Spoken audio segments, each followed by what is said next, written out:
IRGCಯ ಒಂದು ಅಂಗವಾದ ಬಸೀಜ್ ಅದರ ಕೆಲಸ ದೇಶದ ಒಳಗಡೆ ಅಯಾತುಲ್ಲಾ ಖಮೇನಿ ವಿರುದ್ಧ ಆಗಲಿ, ಅಯಾತುಲ್ಲಾ ಖಮೇನಿಯ ಆಡಳಿತದ ವಿರುದ್ಧವಾಗಲಿ ಯಾರು ಧ್ವನಿ ಎತ್ತದಂತೆ ನೋಡಿಕೊಳ್ಳುವುದು,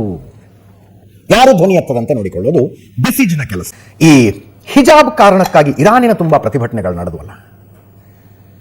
ಆ ಒಂದು ಹುಡುಗಿ 22 ವರ್ಷದ ಹುಡುಗಿ ಸರಿಯಾಗಿ ಹಿಜಾಬ್ ಧರಿಸಿರಲಿಲ್ಲ ಅನ್ನುವ ಕಾರಣಕ್ಕೆ 2022ನಲ್ಲಿ ಫೆಬ್ರವರಿ ಬಡಿದು ಕೊಂದುಬಿಟ್ರು ಆಕೆಯನ್ನ ಇರಾನಿನ ನೈತಿಕ ಪೊಲೀಸರು.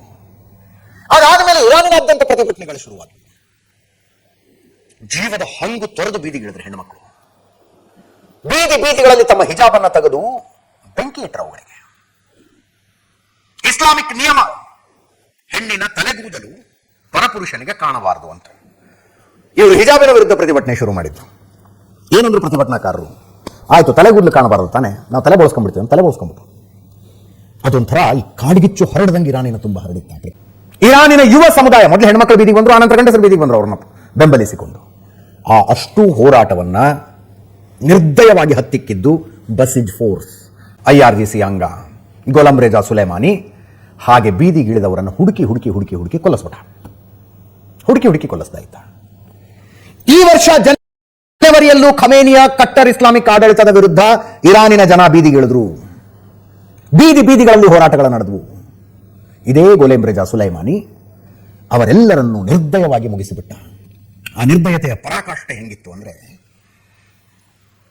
ಬಸಿಜ್ ಫೋರ್ಸ್ನ ಸೈನಿಕರುಗಳೇ ಒಪ್ಕೊಳ್ಳಿಲ್ವಂತೆ, ನಮ್ಮದೇ ಹುಡುಗರು ಇವ್ರು ನಮ್ಮ ಮುಂದೆ ಓಡಾಡ್ಕೊಂಡಿದ್ದವರು, ಇವ್ರ ಮೇಲೆ ಹೆಂಗ್ ಗುಂಡೊಡಿಯೋದು ಅಂತ. ಹೆಂಗ್ ಗುಂಡೊಡಿಯೋಣ ಇವ್ರ ಮೇಲೆ? ಈ ಸುಲೈಮಾನಿ ಇರಾಕ್ನಿಂದ ಸೈನಿಕರನ್ನ, ಪಾಕಿಸ್ತಾನದಿಂದ ಸೈನಿಕರನ್ನ ಅಕ್ರಮವಾಗಿ ಇರಾನಿನೊಳಗೆ ಕರೆಸ್ಕೊಂಡು ಅವ್ರ ಮೂಲಕ ಗುಂಡೊಡಿಸ್ತಾನಂತೆ. ಜನವರಿ 1 ತಿಂಗಳಲ್ಲಿ ಅಲ್ಲಿ 3,500 ಮಕ್ಕಳನ್ನು ಕೊಂದ್ರು. 3,500 ಅಂತ ಸರ್ಕಾರ ಒಪ್ಪಿಕೊಂಡಿತ್ತು. 3,500 ಕೊಂದಿದ್ದೀವಿ ನಾವು ಅಂತ.